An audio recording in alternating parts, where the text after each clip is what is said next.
Enregistrement en cours.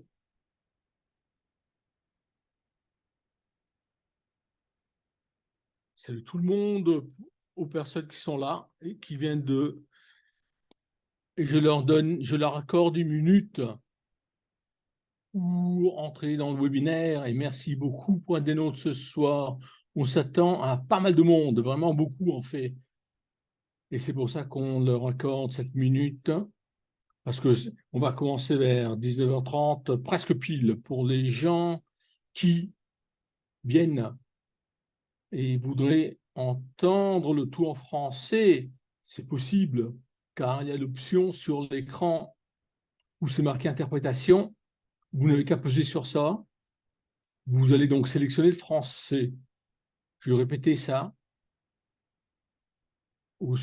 Quand on va parler de la logistique, donc si vous êtes en train d'arriver, vous pouvez toujours sélectionner le français. On va donc commencer parce qu'il y a pas mal de monde qui est déjà là. Je m'appelle Antonella. Pour les gens qui ne connaissent pas, je suis la directrice générale du réseau canadien du psoriasis. Et je suis très heureuse ici que d'entendre deux experts ce soir sur ce sujet. Pour les gens qui sont tout nouveaux, il faut que je vous parle de quelque chose ici. C'est-à-dire qu'on va vous parler de la technologie et très brièvement, si vous voulez français, il y a la possibilité de le faire car il y a un bouton pour l'interprétation, vous allez appuyer dessus et à ce moment-là, vous allez sélectionner et vous allez aussi enlever le son original. De cette façon-là, vous n'allez pas avoir des bruits de sous-fond. Et c'est marqué ici aussi, c'est affiché si pour vous c'est plus simple de lire plutôt que d'entendre. À nouveau, on est en train d'enregistrer dans les deux langues. À ce moment-là, on peut afficher les deux versions sur notre site internet. Pour les personnes qui veulent l'entendre une nouvelle fois, ou pour les gens qui ne l'ont pas encore entendu et voudraient maintenant l'entendre. C'est pour ça que, si vous avez des questions, veuillez les poser, mais seulement à la fin. Pour le faire, vous n'avez que les taper dans la boîte du clavardage. Il se peut qu'on n'arrive pas à répondre à toutes les questions, mais il ne faut pas s'inquiéter. On va faire de notre mieux. Et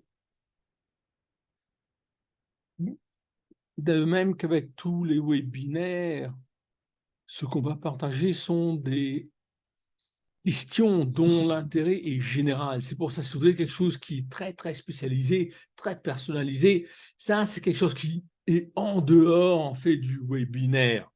Vous devrez donc poser ces questions à votre médecin, au corps médical qui s'occupe de vous. Un grand merci à toutes les entités qui nous ont aidés. Merci beaucoup. Pour les gens qui ne nous connaissent pas, je vais maintenant vous donner deux mots. Nous sommes à but non lucratif, nous sommes présents dans tout le pays. Vous allez nous trouver, comme c'est affiché ici sur le site internet, un peu partout, sur les médias sociaux, sur l'internet. On fournit des ressources, des renseignements sur le psoriasis, toutes les maladies psoriatiques, en fait, dans les deux langues. Et aussi, si vous ne l'avez pas encore vu, on a deux autres webinaires. L'un le 26 septembre, même heure, pour naviguer ce qui se passe au moment que vous êtes en train d'avoir une expérience de psoriasis. Et l'autre, le 28 novembre, quand on va parler des nouvelles thérapies ou de la mise à jour au sujet des thérapies. Donc, veuillez consulter notre site internet de façon telle que vous ayez les toutes dernières nouvelles. Parfait. Donc, je serais vraiment très heureuse maintenant que de présenter les deux présentatrices. En première, l'écran marche mal, mais son énergie est fantastique, donc elle va maintenant faire en sorte que ça va marcher. On va donc aussi dire que c'est un thème qui est extrêmement important pour toute notre communauté. On a déjà parlé il y a quelques années, en fait. sur le régime alimentaire, sur l'exercice, et comment les deux s'emboîtent quand on pense aux maladies psoriatiques. Donc on sait que pour le moment, il n'y a pas encore de thérapie pour les maladies psoriatiques. Et il y a aussi des exercices physiques qu'on peut faire, mais c'est important de le faire pour mieux vivre, pour bien vivre, en fait, si c'est possible. Et ça fait partie du thème de ce soir. On a maintenant ici Sandra Sabil, qui est une diététicienne homologuée, qui s'occupe de la question des maladies psoriatiques et aussi de l'alimentation. Elle est aussi directrice de l'enseignement pour l'association Prébiotique. Elle a aussi donné de nombreux avis au sujet de ce genre de régimes alimentaires, ce qu'on doit faire. Donc, on va nous parler du régime alimentaire et des maladies psoriatiques. Après quoi, je vais passer à Laura Passalan, qui est physiothérapeute de l'Université de Toronto. Elle a obtenu son degré en 95. Après quoi, elle s'est occupée d'épidémiologie. Elle est certifiée dans tous les soins de combattre l'arthrite ici à l'Université de Toronto, mais il n'est pas que ça. Elle s'occupe aussi d'études cliniques et le fait à Shoulder, qui est un hôpital. Elle recherche toujours ce qu'on peut trouver grâce à la recherche clinique. Et on est vraiment heureuse et aussi reconnaissante du fait qu'on ait ces deux expertes. C'est donc un plaisir maintenant que d'avoir ces personnes ici aujourd'hui avec nous. Merci. Merci beaucoup. Merci Antonella pour la présentation. Merci aux présentateurs, de même qu'à tout le réseau canadien du psoriasis. Désolé que ma caméra ne marche pas aussi bien que je l'aurais aimé. Je suis ici donc, et je suis très heureuse de partager avec vous ce que je sais sur maintenant l'effet, l'impact du régime alimentaire sur la gestion du psoriasis, de façon telle que je puisse partager ma perspective, celle d'une diététicienne. Je suis ce qui est fait, mais aussi j'ai appris pas mal de choses. J'ai entendu le retour venant de mes patients lors de 30 ans, en fait. Prochaine diapo, SVP. Parfait. Voici un aperçu où je vais parler du rapport entre le régime alimentaire et le psoriasis, les facteurs alimentaires qui déclenchent l'inflammation, et encore, plus important peut-être, les stratégies alimentaires contre l'inflammation qu'on peut utiliser. Mais il n'y a pas que ça. J'ai aussi vous donné des recommandations alimentaires. On va parler aussi des vitamines et autres composés semblables et vous donner aussi des ressources supplémentaires. Pour ceux qui touchent maintenant les questions, je vais en parler à la fin. Tout d'abord, il faut que je vous dise qu'il y a des choses qu'il faut vous dire. C'est-à-dire qu'aucune de ces compagnies ne sont impliquées dans cette présentation. Ces renseignements ont été créés par moi-même. Donc, commençons. Prochaine diapo. Le rapport maintenant entre le régime alimentaire et le psoriasis. Il y a des preuves émergentes que certains facteurs alimentaires, en fait, peuvent influencer la gestion et la gravité du psoriasis. Pour ceux qui touchent maintenant le rôle du régime alimentaire, vous savez, c'est compliqué. Et vous allez voir vous-même que c'est compliqué. Il y a du monde qui pense que quand toutes les choses vont bien, bon, mais quand ça marche mal, aïe, aïe, aïe, le psoriasis est là, les, les poussées et le reste, ça les tue. En fait, quand on regarde maintenant l'interaction avec le régime alimentaire, on va voir oui, il y a l'inflammation, il y a aussi une réponse immunitaire, et puis il y a aussi quelque chose d'autre, en fait, qui n'est pas facile à comprendre, mais les chercheurs s'en occupent maintenant, et c'est de la santé intestinale, et aussi de ce qui se passe dans l'intestin et le long du tuyau, si vous voulez, gastro-intestinal. une partie d'entre vous, peut-être, ont des problèmes ou peut-être ont la solution dans ce qui se passe dans le trait gastro-intestinal. En outre, je vous demande toujours de consulter le corps médical de la santé avant de modifier votre alimentation ou aussi les médicaments que vous prenez. Par exemple, il se peut que ce que vous mangez, vous vous sentez mieux. Parlez-en aux professionnels de la santé. Prochaine diapo. Bon, parlons de l'inflammation donc. On sait qu'il y a plusieurs questions. Ce n'est pas seulement le psoriasis, le diabète, l'obésité, l'hypertension, mais aussi les maladies d'inflammation de l'intestin. Car ce peut donc, ce que je vous dise, est aussi très important pour les autres maladies, pas seulement le psoriasis. Voici les aliments qu'on devrait limiter, qui pourraient aussi déclencher ou empirer la maladie. Comme vous voyez, ce sont des gras saturés. Et c'est quoi en fait les gras saturés? Ce sont des gras, des lipides, qu'on trouve en général dans les animaux et qui sont solides à température ambiante, par exemple le beurre, le lard. Là où on voit par exemple le gras dans la viande, dans des coupes de... Regardez aussi à la peau du poulet qui est très grasse en fait. Il y a aussi là, on trouve plus de 2% de gras dans quelque chose, mais aussi dans certains lipides venant d'origine végétale, comme par exemple l'huile de palme. Et on s'en trouve aussi avec de l'activation de l'inflammation. C'est donc important que de limiter ceci. Il y a aussi les sucres simples. Par ça, on entend tout ce qui rend les choses sucrées. Par exemple, le saccharose, le sucre qu'on mange, aussi le sucre tiré du maïs et le sucre lui-même.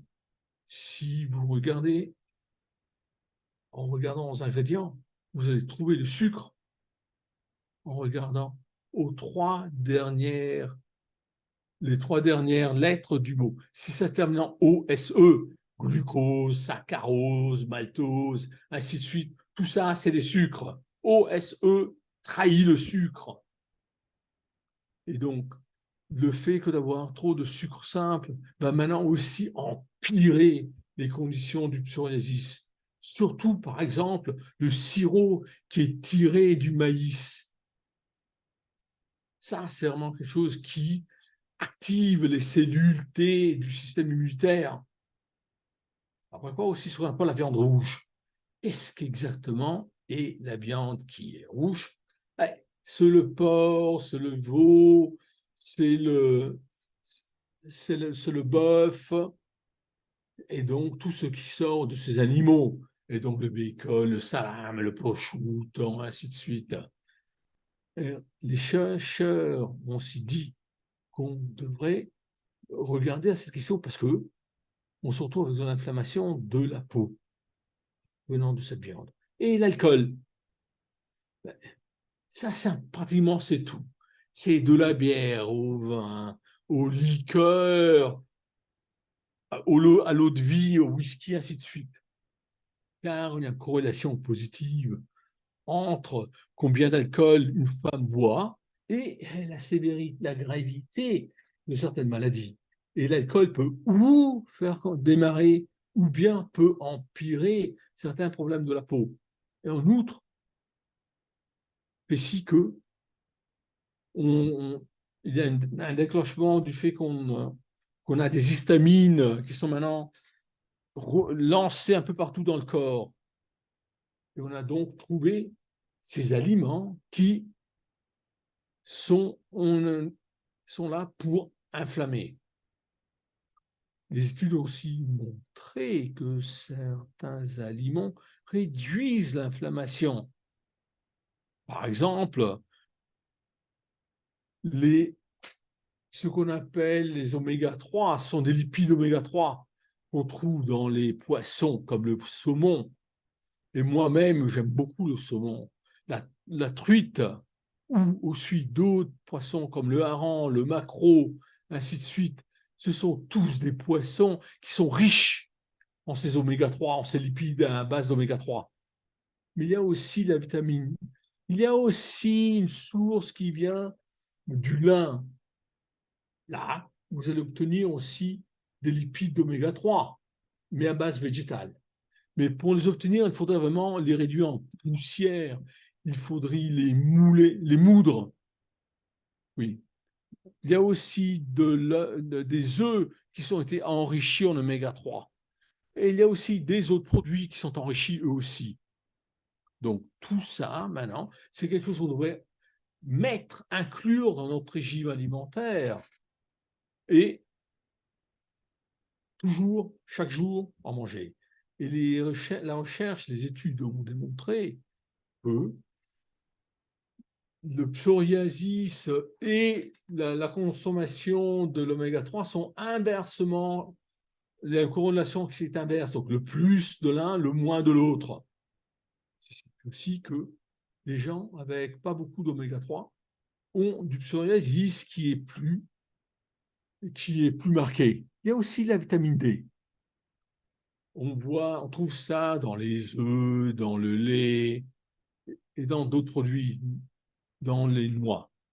Mais rappelez-vous aussi qu'on faut aussi faire attention à ne pas prendre trop de rayons du soleil parce que c'est pas trop bon pour la peau, bien que ça peut enrichir la vitamine D dans la peau. Maintenant, si vous n'avez pas beaucoup de vitamine D, je vous dis toujours aller voir votre médecin. Et la recherche en vitamine D a montré qu'il y a des récepteurs dans la peau pour les gens qui souffrent de psoriasis. Et la vitamine D est un modulateur très important qui montre qu'on est en train que de bloquer certains marqueurs de l'inflammation.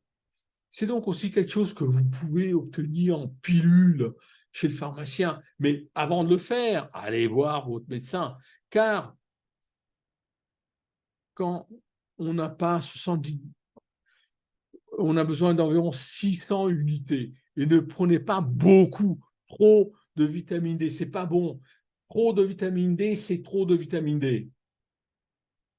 Et donc ça, les 600, c'est le seuil maximal. Il y a aussi, on trouve que cette vitamine bloque certains marqueurs de l'inflammation dans le corps, comme par exemple ceux qui viennent. Et on peut trouver ça dans les œufs, dans la viande, dans le poisson. Et puis, il y a aussi la vitamine B12 et la fibre. La fibre est quelque chose qu'on trouve seulement dans les plantes. C'est quelque chose qui aide à digérer. Et la fibre nous permet aussi que donner de la nourriture à la flore intestinale. C'est très important. Car ça va aussi améliorer l'équilibre de nos bactéries, de notre flore intestinale, de façon telle qu'on est en train de favoriser les bons et contrer les mauvais. Il y a deux genres de fibres. L'une est soluble dans l'eau, hydrosoluble, par exemple le psyllium, et il y a aussi tout ce qui vient des légumineux, par exemple les petits pois, les fèves, l'avoine, ainsi de suite. Mais il y a aussi tous les fruits qui sont riches en pectine, comme par exemple les poires, les pommes, et certains produits comme des agrumes. Mais il y a aussi le maïs, les pommes de terre et autres. Mais là, vous devez manger la peau, hein. C'est là que se trouve la fibre. Vous pouvez aussi trouver la fibre, par exemple, dans l'écorce du blé. Et donc, tâchez de manger du blé complet et non pas du blé appauvri où on a enlevé la peau de la graine. Bien sûr, tout dépend aussi le taux d'absorption et combien de fibres on a besoin, et quelque chose d'environ presque 30 grammes par personne par jour. Bien sûr, ça dépend aussi de l'âge et du sexe, mais moi, je vous dis que d'ajouter un peu de fibres, ou plutôt des aliments riches en fibres, au fur et à mesure, jusqu'au moment que vous allez avoir assez de fibres sans avoir les problèmes, par exemple, formation de gaz dans l'intestin. À ce moment que vous avez davantage de fibres, et c'est aussi que d'avoir davantage de boire davantage. C'est important. Comment est-ce que je sais que je dois en prendre davantage? Parce que je regarde, par exemple, aux étiquettes qui se trouvent sur les produits au supermarché et les autres magasins. Et c'est marqué.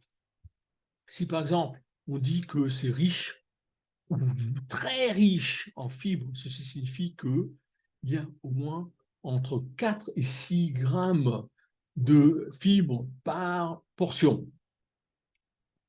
Par exemple, vous pouvez manger des pruneaux. Vous pouvez aussi manger des fèves, des lentilles, des artichauts, ou aussi des pommes de terre. En mangeant en gardant la peau de la pomme de terre, vous n'allez pas l'enlever. Hein. Et donc, ajouter ces fibres. Et il y a des façons, pendant la journée aussi, que d'en manger. Et on va voir sur la prochaine diapo les recommandations. Les voici. Ici, au centre, vous voyez que vous allez manger non pas quelque chose qui sort du frigo ou quelque chose qui sort de la casserole, mais que vous mangez quelque chose qui est dans l'assiette pour voir exactement combien vous êtes en train de manger.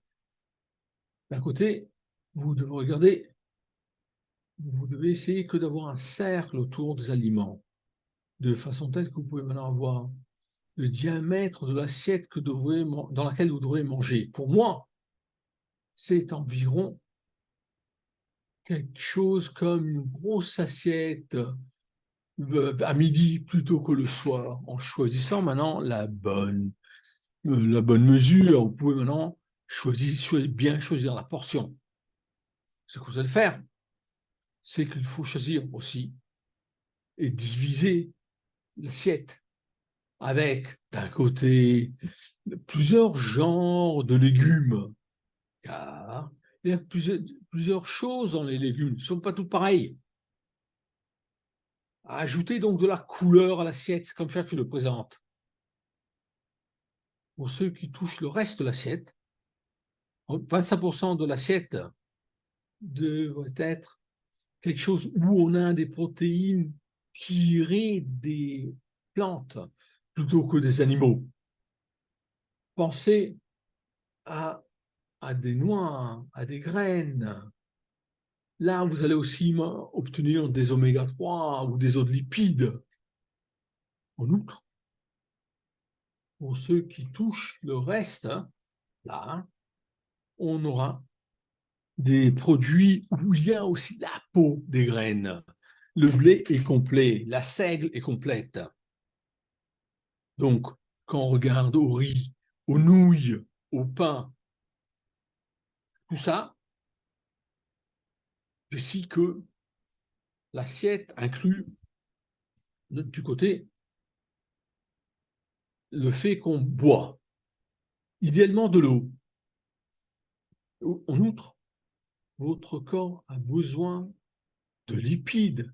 Et d'ailleurs, on aurait besoin de 2 à 3 cuillères de soupe de lipides non saturés.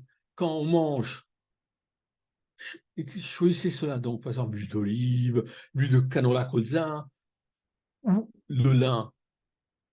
Ça, c'est bon. Pour ceux qui touchent maintenant, la question glycémique, je vais maintenant partager des ressources avec vous. Ça, c'est une référence venant de l'index glycémique, c'est-à-dire quand on mange quelque chose, on se retrouve avec le sucre qui augmente dans le sang. C'est pour ça qu'on a besoin de choisir les choses de façon telle qu'il y a un mélange d'aliments. Et donc, ne mangez pas du pain blanc, du riz blanc ou des pommes de terre qui ont été cuites et ultra cuites, de la purée enfin. C'est pour ça qu'on ne doit jamais penser au fait qu'il n'y a pas que le régime alimentaire n'existe grâce à une approche unique. Non. Il faut par contre penser au fait qu'il faut avoir quelque chose qui est équilibré. C'est ça qui va vous donner la probabilité que vous allez obtenir tout ce dont vous avez besoin. C'est ça qui est très important. Il y a du monde qui essaie que d'avoir des toutes petites diètes par-ci, par-là. S'il y a quelque chose qui donne des symptômes qui sont pires, mais rappelez-vous que quand on regarde aux aliments, s'il y a quelque chose qui t'irrite, essayez aussi que d'avoir une espèce de journal. C'est là que vous allez marquer, aujourd'hui je mangé ceci, cela. Après quoi, vous allez voir, ah ah, c'est de là que maintenant ont été déclenchés mes symptômes. Il y a aussi remarqué qu'il y a des autres choses qui empirent les choses, comme par exemple le stress. Mais rappelez-vous qu'il y a ces déclencheurs qui sont partagés. Et dans la prochaine diapo, vous allez aussi voir les compléments alimentaires. On a donc parlé de la vitamine D, dont on a déjà parlé, mais il y a aussi des autres choses. Pour ces sources de la vitamine D, si on recommande certaines sources, la D3, car il y a plusieurs genres de vitamine D, la D3 est la meilleure, c'est parce que c'est la celle qui est plus facilement absorbée par notre corps. Il y a aussi les probiotiques et les prébiotiques. Sont maintenant des composés qui ont été étudiés récemment, par exemple sur l'inflammation, sur la congestion. On sait qu'il y a un rapport pratiquement entre l'intestin et aussi le reste du corps, la peau, le cerveau et autres. C'est pour ça que c'est important que de penser à la flore intestinale. Et tout ça, ça va vous donner quelque chose de bon pour votre santé, si vous voulez. Et là, on a des lactobacilles, c'est très bon pour vous. Il n'y a pas de probiotique qui, maintenant, va constituer une thérapie pour le psoriasis. Toutefois, il y a de nombreux individus qui ont vu qu'il y a des probiotiques qui aident pour certains, avec certains symptômes. C'est pour ça que moi, je vous recommande, je peux vous en parler si vous voulez, des heures et des heures. Mais, très brièvement, allez voir ce qui est écrit sur Santé Canada. Il y a un site internet. Là, il y a un directorat où vous allez trouver les produits naturels dans leur banque de données. Vous allez trouver ça en ligne, donc. Ou la liste probiotique qui est non seulement disponible, mais qui est aussi réglementée. Et là, vous allez trouver aussi qui ils sont et combien et comment on peut les prendre. Pour les prébiotiques, ce sont maintenant des composés qui sont sélectionnés par la flore intestinale. C'est-à-dire, c'est des aliments pour les bons microbes, les lactobacilles. Et maintenant, ce qu'on peut faire, c'est qu'on peut tirer des autres avantages, car on a besoin de certains probiotiques dans certains cas. L'inuline, par exemple, les fructo-oligosaccharides, les nano-oligosaccharides. Il y a certains aussi composés de fibres qui résistent, que vous pouvez maintenant ajouter, qu'on peut ajouter comme complément alimentaire aussi. Et là, c'est important aussi quand on regarde les probiotiques et les prébiotiques, il y a bien sûr de nouvelles études, et c'est quelque chose qui engendre toujours de nouveaux résultats. Donc, restez à l'écoute, il va y avoir des mises à jour. Prochaine diapo. Là, vous allez trouver les ressources, et moi, j'aime partager ces ressources avec vous. Vous n'allez qu'à aller sur Santé Canada. Vous allez trouver aussi le lien des diététiciens du Canada. Ils savent ce dont ils parlent, ils ont de l'expertise. Il y a aussi le guide des aliments du Canada, où on va vous donner aussi une idée de ce qui se passe au sujet de l'index glycémique, c'est tout au fond. Et finalement, je voulais vous remercier et répondre à vos questions quand vous en aurez. Merci. Merci beaucoup, Sandra. Et les questions seront plus tard. Je demande maintenant à Laura de passer à ces à ces diapos à elle. Si vous avez des questions, affichez-les dans la boîte de clavardage. Merci. Parfait. Merci Antonella. Merci au réseau canadien du psoriasis pour m'avoir invité pour vous parler ce soir. Je vais maintenant continuer selon que Sandra nous a dit, avec l'exercice qui est en place avec ce que vous mangez. Tout d'abord, il faut que je vous dise que j'ai obtenu de l'argent de ces compagnies qui sont affichées ici. Et qu'est-ce que je veux faire ici? Quels sont mes objectifs? C'est, regardez, pourquoi exercer? Quand on a des maladies psoriatiques, quels exercices devrait-on faire? Après quoi, on va dire comment on peut commencer à le faire. Commençons. Pourquoi s'exercer? Bon, il y a Hippocrate, vous savez, c'est quelque chose qui s'emboîte bien à ce que Sandra vient de nous dire, car c'est très important que de faire de l'exercice. Vous savez, Hippocrate, il y a 2500 ans, disait que la seule nourriture ne suffit pas à garder la santé. On a besoin aussi que d'avoir des exercices, car ensemble, les aliments et les exercices sont eux qui font aussi que on a maintenant, qu'on est en santé. Donc ça fait des années et des siècles qu'on le sait. Et quels sont maintenant les bénéfices? Il y en a plein. On sait qu'il y a un impact pour ce qui touche à la mobilité, la force, le cardiovasculaire, la fonction quotidienne, le sommeil, être en bonne santé, la qualité de la vie. Alors qu'on réduit la douleur, la sensibilité, la rigidité au réveil. Ceci aussi fait si qu'on prévient certaines maladies chroniques et aussi la déformation des articulations. Donc, tout d'abord, je voudrais vous donner une idée des données au sujet du régime alimentaire de l'exercice physique. Et regardons d'abord à la peau, et donc le psoriasis même.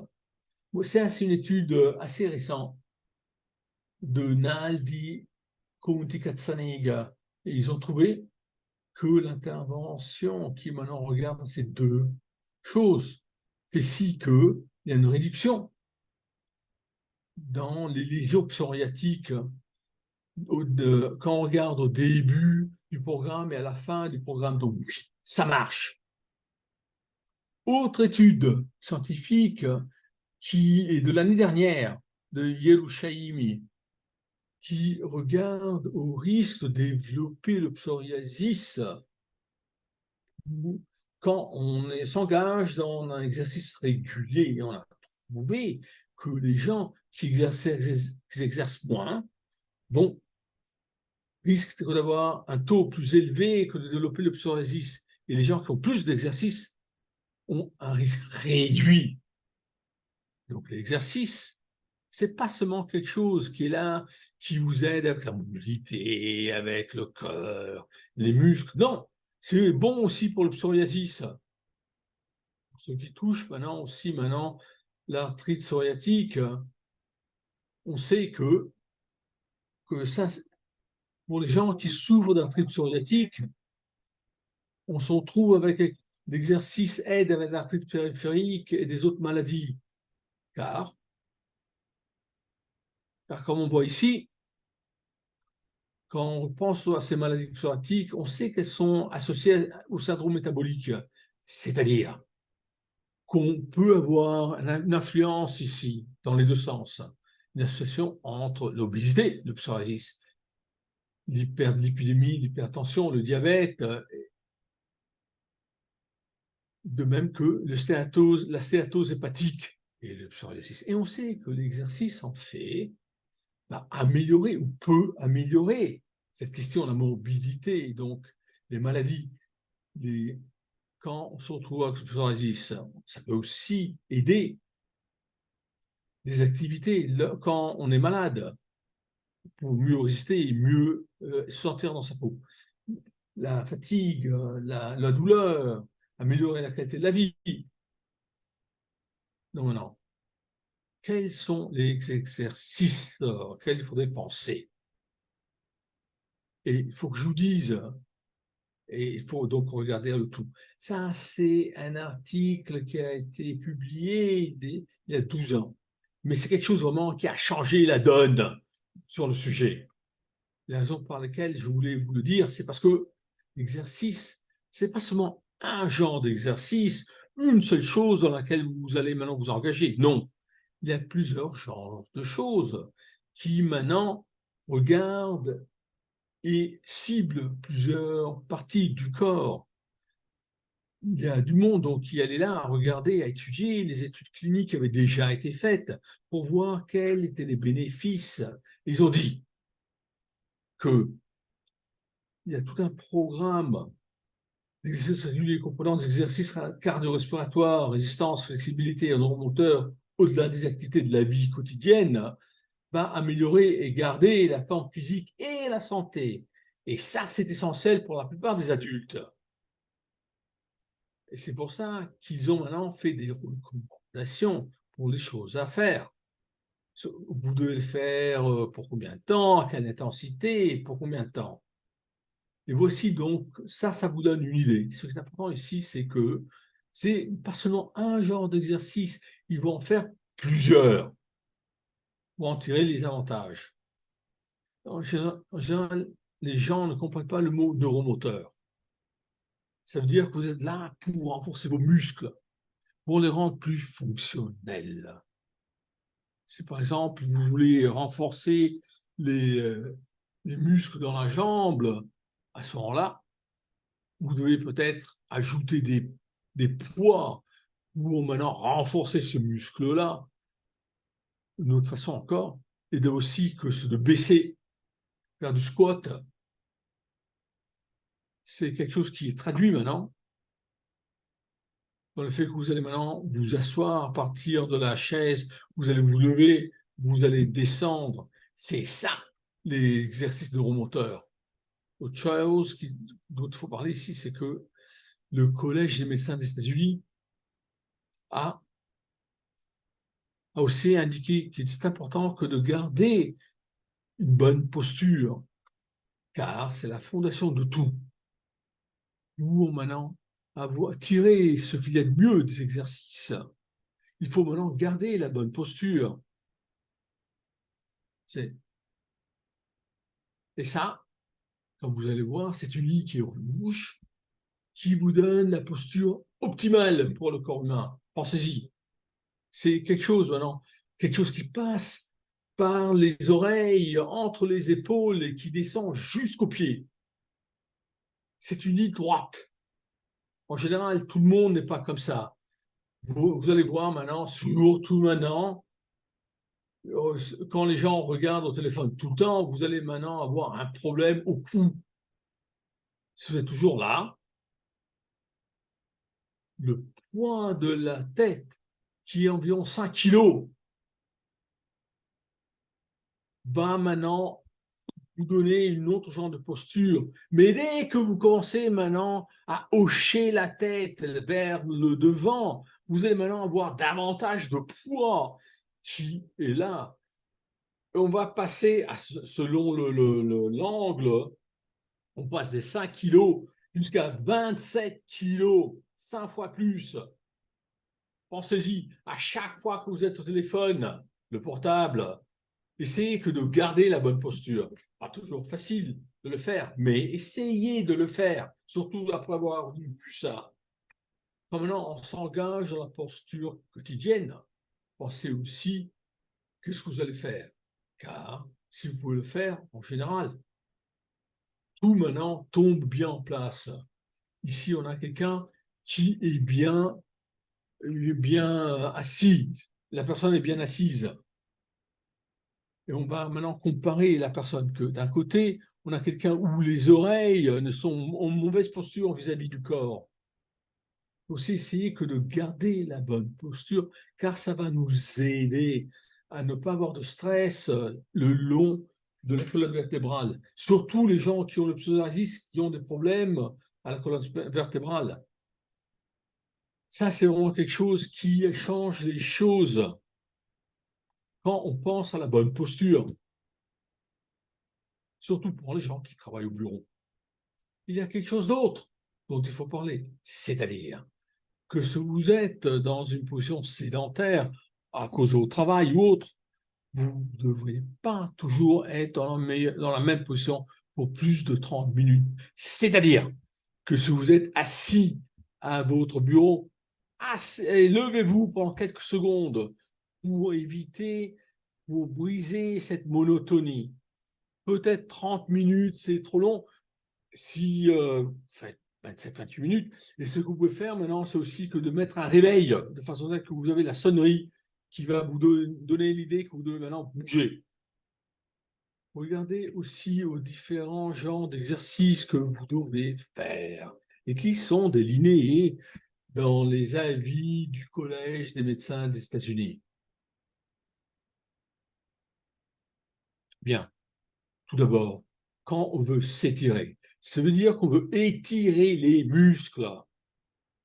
Surtout les gens qui ont des problèmes à cause du psoriasis, on recommande que de le faire environ 2-3 fois par semaine. Mais en fait, si vous avez aussi de l'arthrite, essayez de le faire tous les jours. Or, si maintenant vous le faites et ça fait mal, il faudrait aussi penser une seconde. Quand ça fait mal, vous vous arrêtez. Il faut respecter la douleur, c'est comme ça qu'on le dit. Et donc, quand vous avez de la douleur de 0 à 10, et 10, 0, c'est quand il n'y a pas de douleur, 10, et une douleur insoutenable, ne dépassez jamais le 4. Vous devez avoir quelque chose où on va essayer que de garder la position pour moins 20 secondes, essayez de le répéter 2-3 fois, essayez de ne pas sauter, car autrement, vous allez maintenant foirer l'étirement que vous êtes en train de faire aux muscles. Or, il faut penser aussi à bien respirer. Ça, c'est pas quelque chose, ça sont seulement des idées, des exemples, c'est pas quelque chose de complet. Idéalement, si vous avez accès à une pièce ou quelqu'un qui est là pour vous aider, c'est mieux. Tout d'abord, il faudrait être évalué avant que de commencer à faire des exercices pour comprendre exactement qu'est-ce que vous devez faire avec votre corps et comment vous étirez. Ce sont des exercices très simples pour la partie inférieure du thorax ou du dos. Et donc, du genou au thorax, l'étirement des hanches et l'étirement des tendons qui est tout à droite. Et il y a tout ça vous aide, surtout quand vous avez des problèmes au dos. Et tout ça, c'est comme une espèce maintenant c'est comme si vous aviez un bras bien plus long qui vous permet que de toucher le pied. Donc, vous devez à nouveau garder la posture pour 20 secondes et le faire 3 fois par jambe. Mais il n'y a pas que ça. Il y a aussi les petites articulations, par exemple, qui se trouvent dans la main. Et il y a de toutes petites articulations qui existent et qui se trouvent dans la main. Il faut y travailler. Il faut donc étirer aussi les toutes petites articulations qu'on trouve. Voici donc des images pour le faire. Après quoi, pensez aussi à renforcer. Se renforcer veut dire qu'on doit le faire environ 3 fois par semaine. Il ne faut pas le faire tous les jours, car le muscle, en se renforçant, est légèrement endommagé, donc il faut que maintenant, il se soulage, il guérisse. Et à ce moment-là, vous pouvez recommencer. Vous devez donc activer le muscle, c'est très important. Peut-être que vous êtes tout nouveau, quand vous êtes en train de faire ce genre de travail. Ça signifie aussi que vous devez peut-être regarder aux autres. Sous les maintenant, le faire, vous devez maintenant renforcer les muscles qui sont faibles et pas seulement penser aux muscles qui sont déjà puissants. C'est aussi très important que de renforcer et aussi de passer à des autres exercices. Pour le faire, après 6 semaines, une fois que le muscle est adapté, vous ne êtes plus en train que de renforcer. C'est pour ça que si vous voulez renforcer ces muscles, il faut le faire plus dur pour le muscle. Vous devez avoir davantage de poids, le nombre de répétitions, ou combien de fois vous faites l'exercice dans l'ensemble. Vous allez aussi regarder au fait que vous allez être en train de regarder aux axes, ce qui est essentiel. Et donc, par exemple, les muscles abdominaux. Vous voulez aussi travailler sur tout ce qui touche les articulations et la stabilité de celles-ci. À nouveau, aussi des exemples, ce n'est pas quelque chose de complet, de certaines choses qu'on peut faire. Ce qu'on appelle les chiens qui indiquent l'endroit d'un oiseau, en anglais bird dog, ça nous aide à renforcer les abdominaux. De même avec l'insecte mort, ça aussi, vous êtes en train que de garder maintenant le dos complètement écrasé contre le parterre. À nouveau, un autre exemple, voici ici le squat. On a aussi le neuromoteur, on a donc ici les muscles qui se trouvent en dessous des genoux. C'est vraiment critique de le bien faire. Faites-le bien, comme c'est marqué en haut. Ici, ce que vous allez faire, c'est que vous voulez que maintenant les genoux se trouvent par-dessus les orteils et non pas de façon divergente. Vous voyez ici, en bas, les genoux et les pieds ne sont pas alignés. Il faut les aligner. Après quoi, pensez aussi aux articulations périphériques. Ça aussi, il faut le renforcer. Il faut renforcer la prise avec, par exemple, une balle. Ça aide beaucoup avec les articulations dans la main. Et vous ne devez jamais, jamais oublier les articulations de la partie supérieure du corps quand vous êtes en train de faire des activités. Après quoi, l'autre chose qui est critique, c'est que on a parlé de comment on va renforcer grâce aux exercices. Il faut penser aussi au cardiovasculaire, car on doit regarder au fait qu'on pourrait avoir davantage d'hypertension, on pourrait avoir davantage de cholestérol, de diabète. Il faut donc travailler avec le cardiovasculaire pour contrecarrer l'hypertension, l'hypercholestémie ou le diabète. Vous devez donc penser au fait que vous allez maintenant au travail, si possible, le plus possible à pied. C'est peut-être le faire au travail même. Vous pouvez avoir quelque chose d'actif au travail. L'idée ici est que pour obtenir, tirer des bénéfices, il faut faire quelque chose comme 150 minutes d'activité aérobique par semaine, ou au moins 75 minutes intenses par semaine. Donc vous allez vous dire, c'est quoi? Ouais, c'est des exemples de ce qui est maintenant modéré et vigoureux. Vous pouvez utiliser ce qu'on appelle le test de quand on parle. Disons que maintenant vous êtes en train de marcher assez rapidement et vous êtes en train de suer. Vous êtes en train de... Vous pouvez parler. C'est pas bon. C'est ça le test du fait que vous êtes en train de pouvoir parler.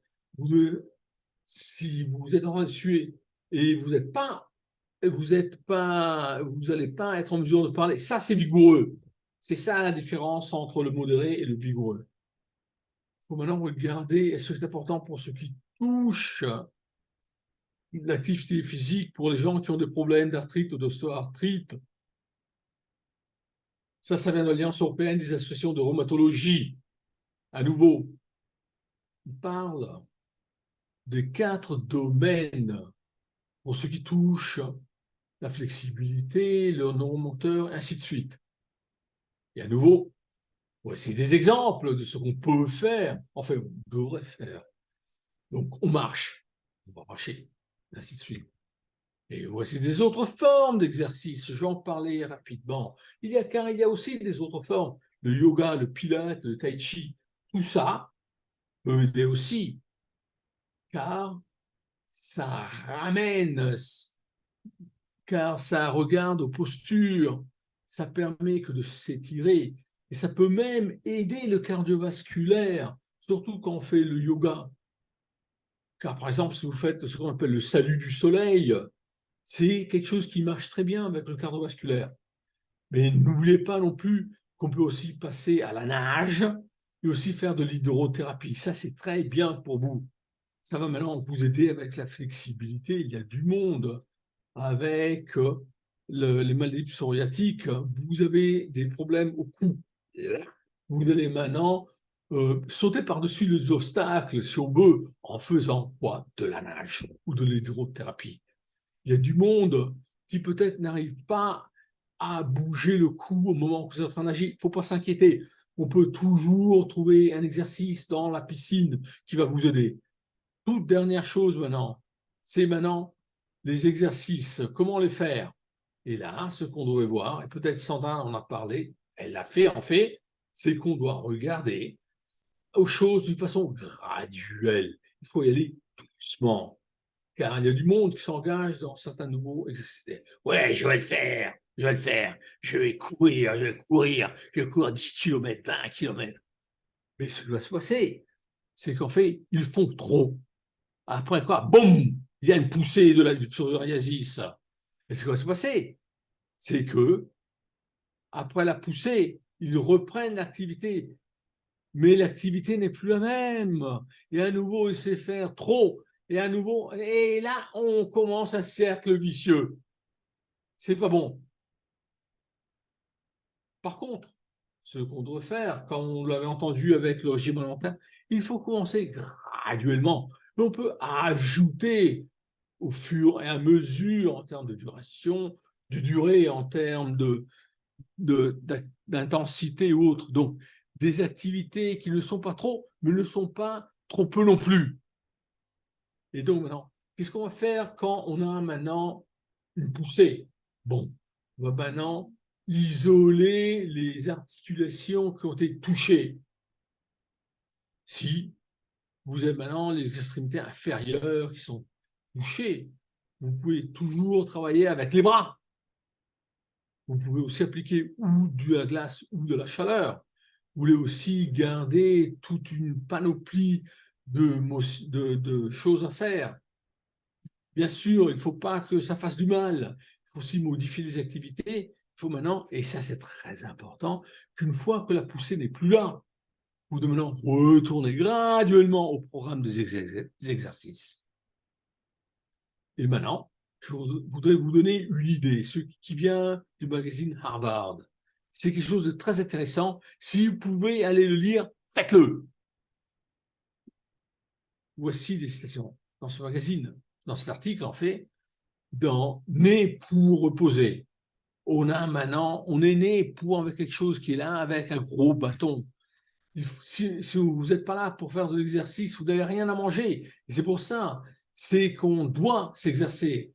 On sait aussi qu'il y a des études l'une après l'autre qui ont démontré, qui ont démontré qu'il y a des avantages à faire de l'activité physique, car vous, tout ce temps, ce n'est pas du temps perdu du tout. Il est rendu avec des intérêts.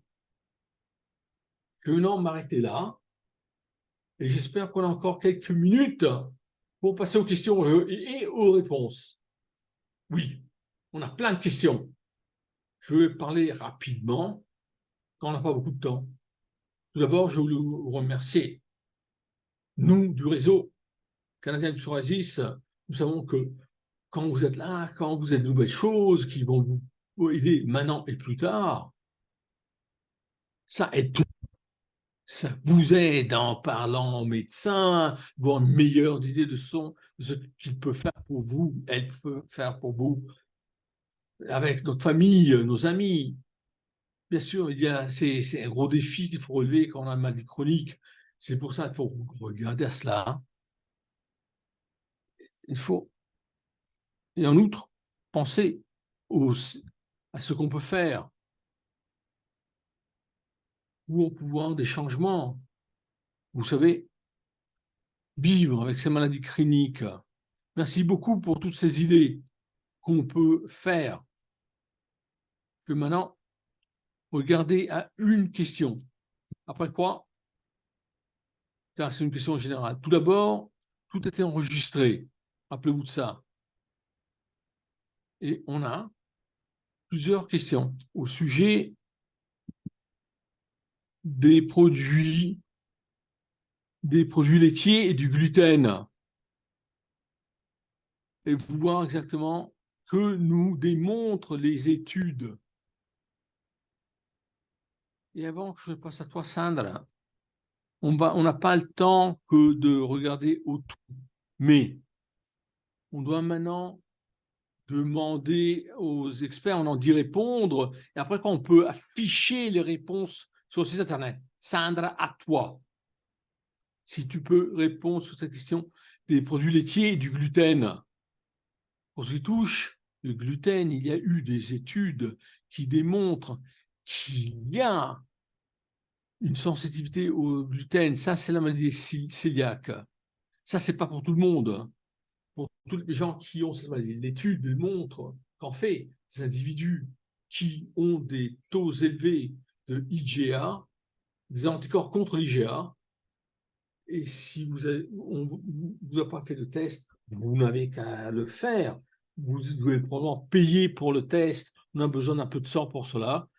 Et vous allez voir que si vous avez un taux élevé de ces anticorps contre l'IgA, les études démontrent que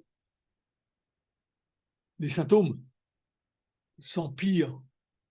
Mais pour d'autres individus qui n'ont pas ce taux élevé des anticorps contre l'IgA, et ont essayé de ne pas manger de gluten, rien ne change avec leurs symptômes.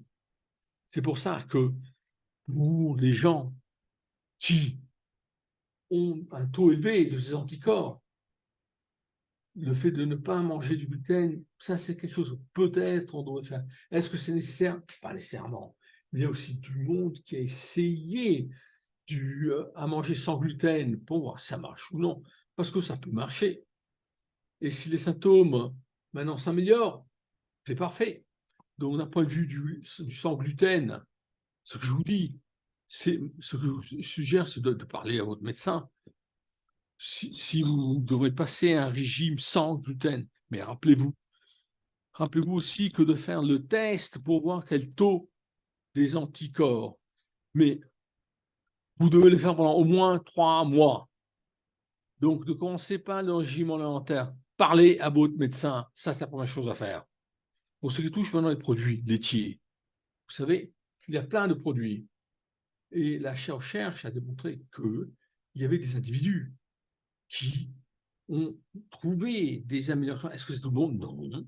Mais il y avait du monde où il y avait des améliorations. Quand maintenant, il y avait moins de produits laitiers. Là, on a trouvé qu'il y avait composantes qui s'appellent l'acide arachidonique au sein des produits laitiers qui maintenant empire les choses. Pour certaines personnes, pas pour tout le monde. Rappelez-vous aussi que si vous automatiquement éliminez les produits laitiers, ça c'est aussi une source de calcium et aussi d'autres choses très bonnes. Et donc, mais je sais, si on veut avoir des os qui sont bons, forts, résistants, on a besoin du calcium. Et maintenant, hop, comme ça, vous éliminez le calcium. Pensez-y. Vous savez, peut-être on peut utiliser du jus d'orange fortifié ou des autres, du saumon, des sardines. Et n'allez pas jeter les os des poissons parce que c'est là-dedans que vous allez trouver ce qui va renforcer vos os à vous.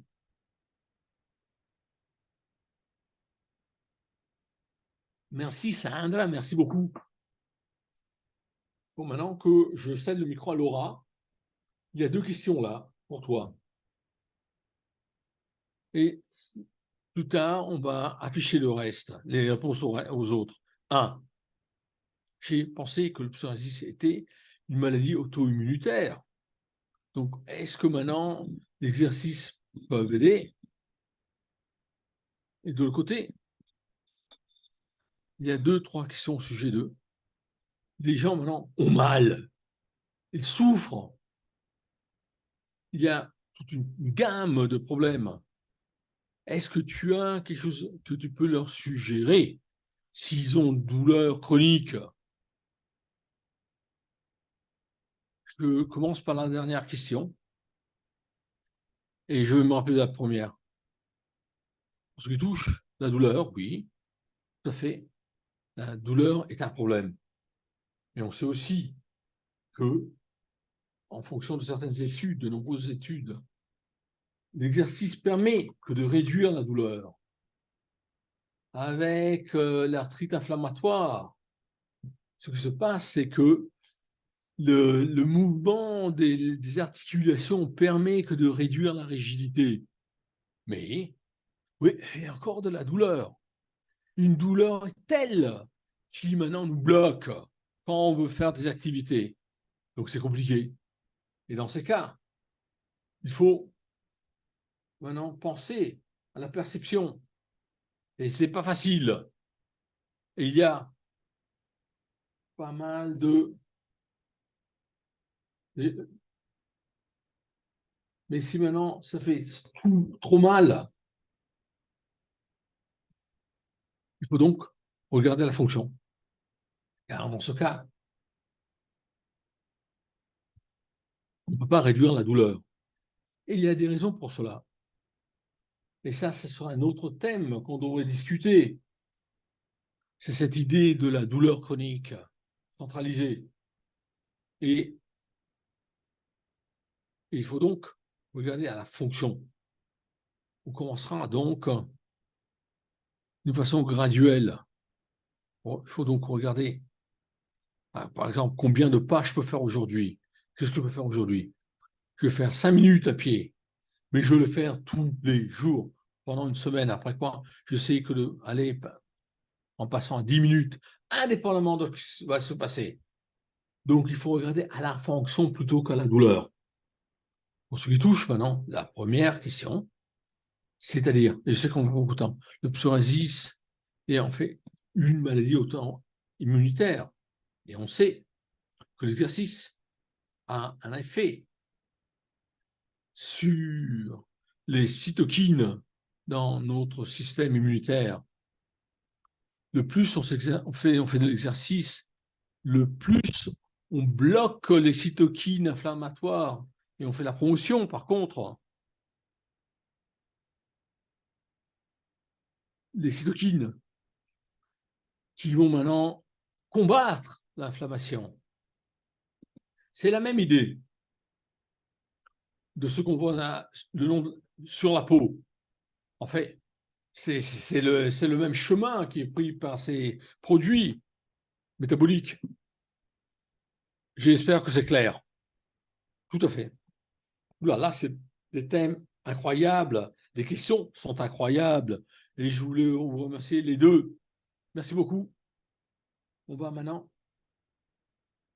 prendre toutes les questions qui nous ont été envoyées.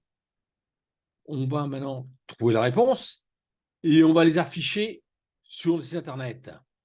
Pour les personnes qui étaient ici aujourd'hui, on va vous envoyer aussi le lien pour l'enregistrement, les enregistrements. À nouveau, rappelez-vous qu'on n'a pas de temps, mais je voulais vous remercier pour avoir été des nôtres. Je sais que tout le monde n'a pas beaucoup de temps et je suis très heureuse que vous voulez avoir appris davantage sur le psoriasis et aussi pour avoir partagé ce que vous savez. Merci aussi à l'interprète. Tous ces renseignements vont se trouver sur le site Internet. Vous allez aussi trouver un formulaire pour évaluer de façon telle que vous pouvez maintenant nous donner une idée sur ce qu'on doit faire dans les webinaires. D'ailleurs, on va vous envoyer une copie de ce formulaire. Vous pouvez le trouver sur Internet, mais vous pouvez aussi trouver dans votre boîte à lettres des courriels. De façon telle que vous puissiez vivre bien, même si vous avez le psoriasis. Merci bien. Bonne soirée tout le monde. Merci tout le monde.